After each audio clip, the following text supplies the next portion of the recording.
Maria, right? Yeah. Just a sec.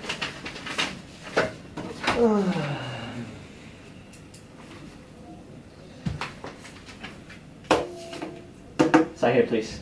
Can I have a look at it? No. You can after you sign and pay for it. Okay. Great.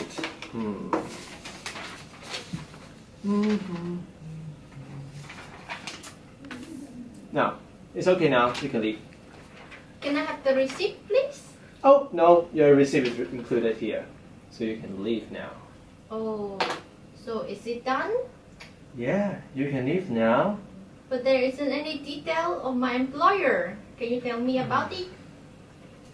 Okay. Well, you have requested a non-smoking family lah, and it will be organized for you lah. No worry lah. You can leave now. Okay. Oh, just one more reminder. You must attend a training course in order to become a qualified domestic worker. So have you paid for it? What? I have to pay for it? Yes. It costs you around $40,000. But I don't have money. Hey, don't worry. It's very common for a lot of people. So we will direct you to NFCL, so they will handle it for you. So you can leave lah. Okay. Bye bye. Bye-bye.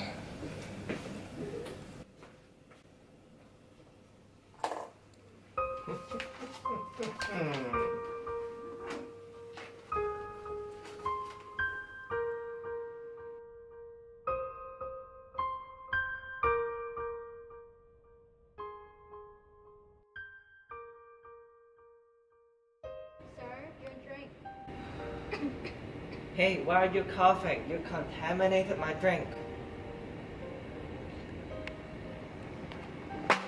Hey, why are you crying? Get your stuff and go away. Please don't fire me. Out.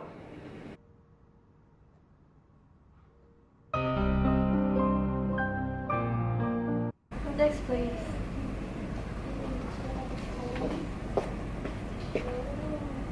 Hi, how may I help you? I would like to file a lawsuit to your employment agency. Yeah, may I have your forms and visa and passport, please? Okay, thank you. And may I know the reason, please? My employment agency forced me to pay for the training fee, but I don't have money, so I borrowed the money loan. And my employer was supposed to be not smoking, but they smoke a lot. Okay. I'm so sorry. Your visa is going to expire soon, within 2 weeks. And I'm afraid you couldn't complete our procedures.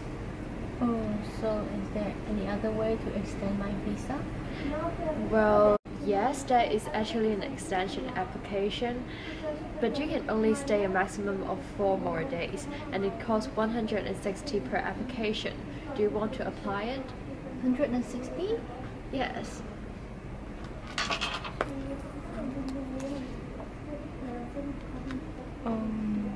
I will think about it first. Okay, so you can have your visa back. Okay. Thank you.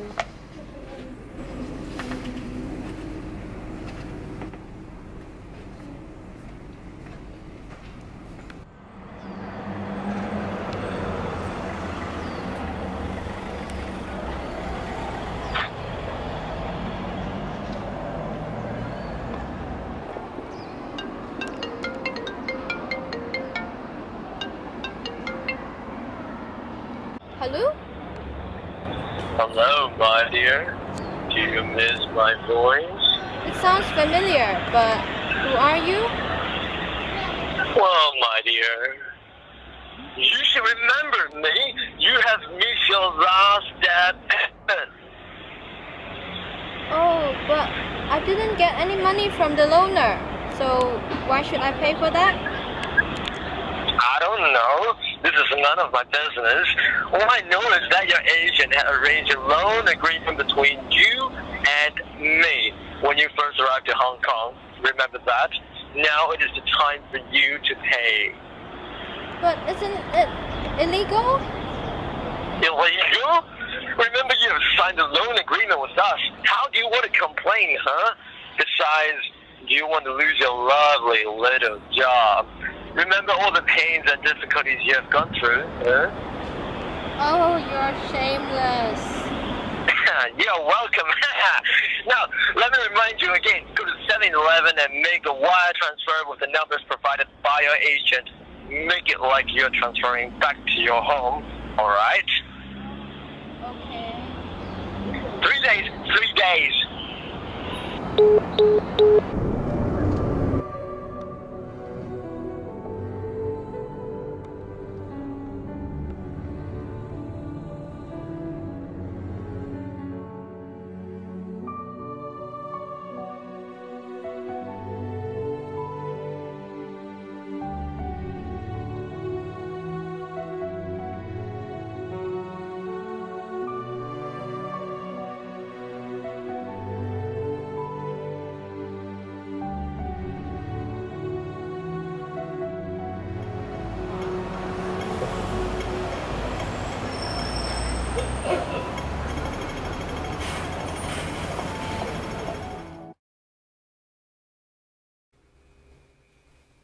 Well, so the domestic workers, a lot of them actually know that the agency can't confiscate their documents and everything, and they know that they have the rights to legally sue the agency or the employer. Why don't they just sue them? It's not that easy for them because when they left the country, come to Hong Kong, what they have in mind is that they'll be able to earn money, save some, be able to send back to the family for their daily subsistence and education. If they do that, one of the worst things that can happen is that they might lose their jobs. Can't they just find another employment? It's not that easy because when they lose their jobs, there are only 14 days left for them to find a job because their visa is cut to 14 days. There's such a thing as 2-week rule.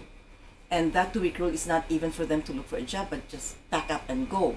So even if they find a new job, it's not as easy as that. They have to return home, pay the agency again, while they're still paying their old debts. So, how can we contain the problem? We have a series of suggested solutions and we put it into a traffic light scheme, which includes to stop, wait, and go. Part 1 is to stop the problem from happening. We suggest to have regular investigation by undercovers. We'll set up a committee responsible for all matters of migrant domestic workers, and the committee will send undercovers to agencies to collect evidence about cases related to illegal debts, documents confiscation, and collusion between agencies and employers. Secondly, we suggest requiring employer to pay the maids directly. Now, a lot of employers are asked to pay the agencies, which claim that they will pay the maids on their behalf. But in fact they don't. But the employers do not know this happens because they trust the agencies more than the maids.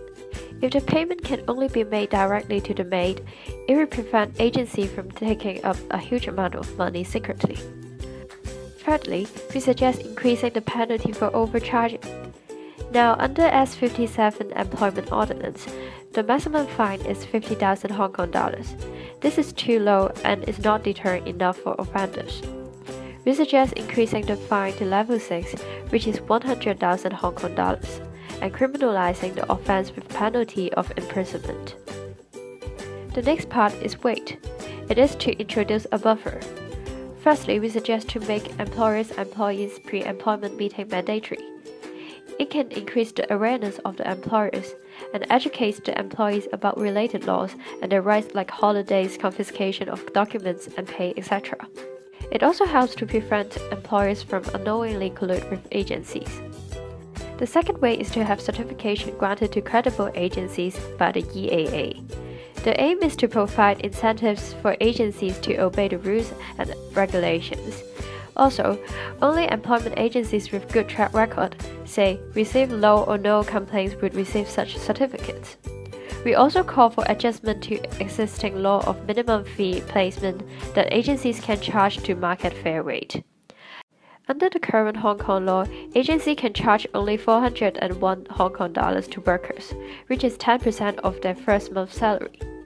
While a survey conducted by Indonesian Migrant Workers Union found that 95% of the Indonesian helpers are forced to pay fees of 21,000 Hong Kong dollars.